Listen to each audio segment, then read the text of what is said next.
get on camera and apologize to those girls. That's what needs to happen. Not only does it stop there, you need to get your ass on camera with whoever else the other owner is, and y'all need to talk about the assault that took place to a Caitlin Clark fan who was spit in the face by a Seattle Storm fan. Unprovoked.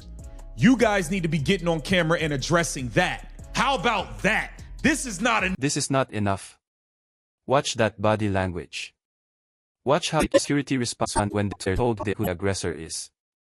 That hesitation, that shift in tone. That's the moment they realize they can't do what they do to any other fan. Because this isn't just some rowdy spectator who crossed the line. This is a co-owner of the Seattle Storm. And what you just witnessed is the exact moment the rules changed. Here's what happened at Climate Pledge Arena on game night. Two 16-year-old girls, Annalie and her friend, sitting in their seats holding signs supporting Sophie Cunningham and the Indiana Fever. Standard fan behavior at any sporting event in America. Then a woman approaches them. It's not security, not an usher, a spectator. She gets in their faces, starts cursing at them, brings up religion unprovoked, tells them she hopes God can forgive them for what they've done. At this point, I go over to security again, and there's another male security guard who was perfectly nice to us and knew the situation that had happened. And I go to him and I say, hey, you know, that woman sitting next to Sue Bird is the woman who made the girls cry. And he's like, which one? You know, and he's looking, and I'm like, the one white, whatever. And he says, oh, that's a co-owner of the team. Her name is Celeste Keaton. There she is. The woman on the left is co-owner. Girls start crying. They're 16 years old getting verbally assaulted by an adult woman at a basketball game. Now, here's where this gets complicated. The person documenting all of this is Randy Cruz from Undivided. She's got a platform. She knows how media works. She's responsible for the teenage athletes who came to watch a basketball game. She does exactly what she was supposed to do. She finds security. She reports the incident. She points out the woman who made two children cry. And that's when security drops the bomb. Oh, that's a co-owner of the team. Think about what that response implies. Not we'll handle it or we'll escort her out or that's unacceptable behavior. Just an identification. As if knowing who someone is explains why the rules don't apply to them. As if ownership status creates immunity from the fan code of conduct that every other person in that arena has to follow. WNBA's own fan code of conduct is crystal clear. Any arena comments using profanity.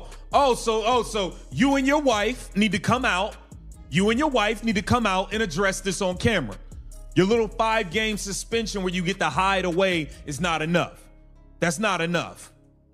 So I'm like, okay. So there's actually video of me talking to security because I go over and I'm like, I'm responsible for these girls. She has video proof. And I go over to security and I'm telling them, and they were nice, right? But they say, oh, that's the co-owner of the team. And I say, okay, and? I'm thinking, why does it matter? You can't do, I don't care if you're the comments that are offensive, abusive, disparaging, or demeaning, violation, discriminatory comments based on religious beliefs, violation. The code does have an asterisk that says unless you're rich enough to own part of the team or longtime partner. Security tells Brandy Cruz to write a letter to the team. Let that sink in.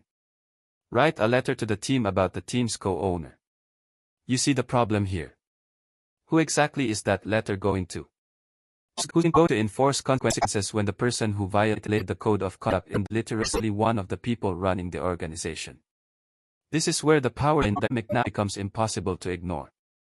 If any regular fan had gotten up from their seat, walked across the arena, and verbally abused two teenage girls until they cried, security would have ejected them immediately, no questions asked.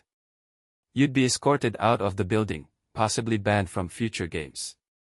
And depending on what you said, you might be dealing with law enforcement.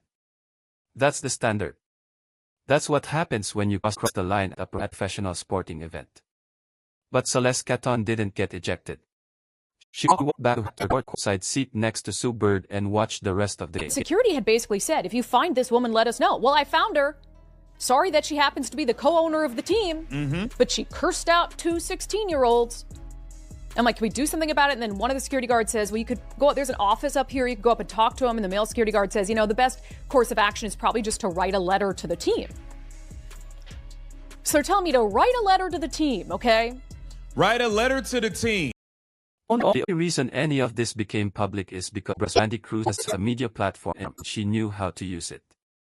She put this story out there with receipts with video evidence with specific details about what happened and how security responded. She forced the WNBA's hand, and here's what makes this even worse. This wasn't the only hostile incident that night. Brandy Cruz documents another moment. One of the teenage athletes with her, Keeler, gets up to check on Annalie while she's crying. Two other Storm fans try to trip her as she walks by. Then they laugh about it. This isn't one bad apple. This is a pattern of behavior where opposing fans are being targeted and harassed, and it happens with implicit approval of the building's ownership. The WNBA issued their response. 5-game suspension for Celeste Keaton. She can't attend the next 5 home games. Let's break down why that's completely inadequate. First, owners don't attend every game anyway. They pick and choose based on their schedule, based on the opponent, based on whether it's convenient. So, suspending an owner from 5 games isn't the same as suspending a player. And then it was like, Jesus loves everyone. That's what she told us. And I was like, oh, I know. Like, I'm religious. Like, I know. Like, I know. Nice. Yeah. And she's like, oh, I hope Jesus can forgive you for what sin you've done. And like something like God can save. Now, okay, now I played this in another video, so I'm gonna get to. I want to hear her finish.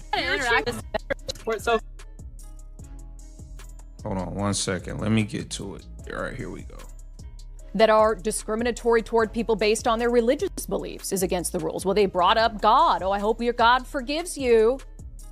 Any in-arena comments? Or even a season ticket holder. It's barely an inconvenience. Second, there's no public apology required. No press conference.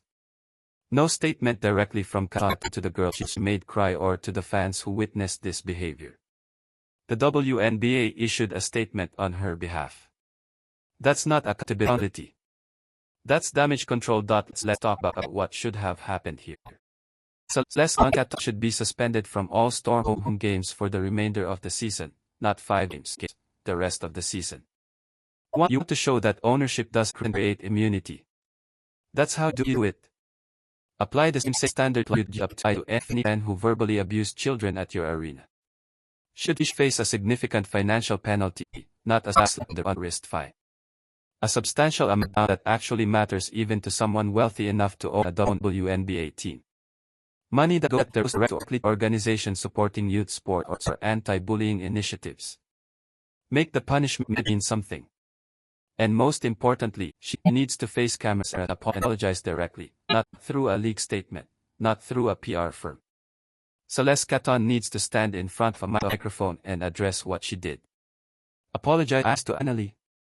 Apologize to her friend. Apologize. That are offensive, abusive, disparaging, demeaning, are strictly against the rules, and they violate the WNBA's fan code of conduct. So what happens when the co-owner of the team violates the WNBA's fan code of conduct and gets her old ass up and hobbles across the freaking floor to harass two 16-year-old girls? And this is a woman, by the way, who, is held up in the media throughout the years as someone who's a champion for women. A champion for the WNBA. Not a single one of those WNBA players would want to play against a man.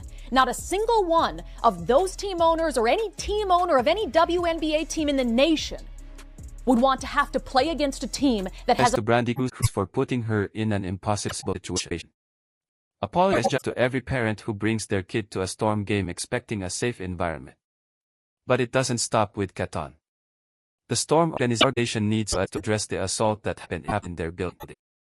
A Caitlin Clark fan was spit in the face by a Storm fan. That's battery.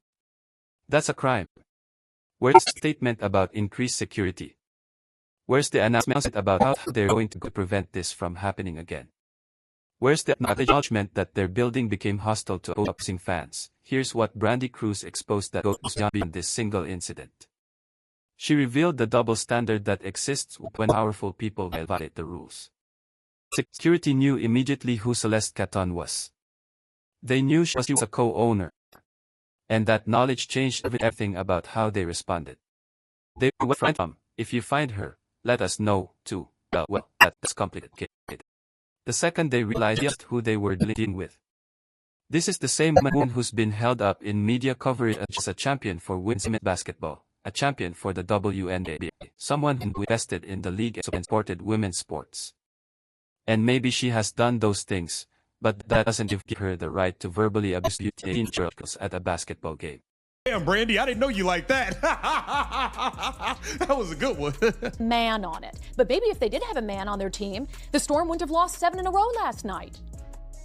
Damn. Any other fan in the stadium who would have acted the way Celeste Keaton acted would have been ejected. Yep. No question in the world. 1,000%. Yo, Brandi Cruz. Here, stir the pot. Keep cooking.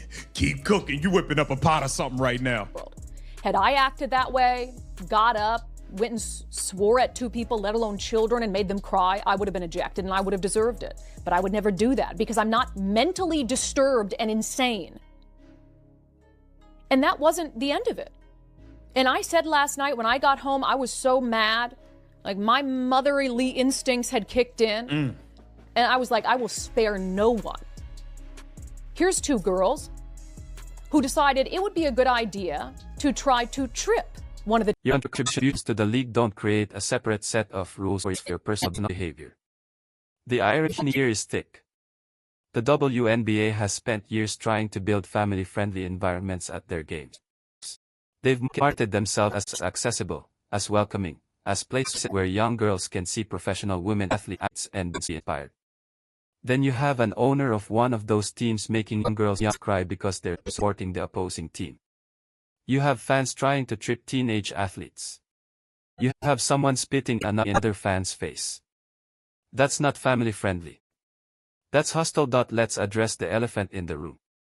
This happened at the Fever game. The Fever as in Caitlin Clark's team, the team that's driving unprecedented attendance and viewership across the league. The team that's bringing new fans to WNBA arenas in every city they visit. And some of those new fans are getting treated like invaders. There's been this weird tension all season between legacy WNBA fans and the new audience Clark is bringing to the league. Some longtime fans resent the attention she's getting.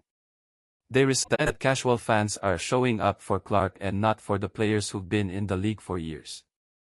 They resent that the media coverage has shifted. And in some cases, the resentment is manifesting as hostility toward Fever fans. But here's what those legacy fans need to understand. The league needs this growth. The WNBA has operated at a loss for most of its existence. Teams need attendance. Is the girl who had to wrestle a boy unbeknownst to her.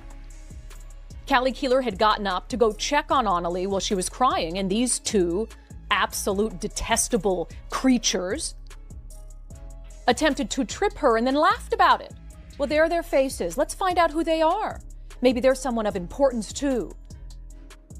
It is always the people who preach love and inclusion, who think they are morally superior, who are the most detestable, hateful bigots on the planet. If I have learned anything in the last 5 years, I have learned that. Man, Brandi Cruz went crazy. They need viewership. They need casual fans to become regular fans. Caitlin Clark is bringing all of that. She's bringing attention and revenue and new audiences. And if the response from some existing fans is to make those new fans feel unwelcome, you're actively working against the league's growth. Celeste Keaton's behavior towards teenage girls reflects this larger problem. They were holding signs supporting Sophie Cunningham and the Fever. That's normal fan behavior. But to Keaton, it warranted confrontation. It warranted bringing up religion unprovoked. It warranted making them cry. Why?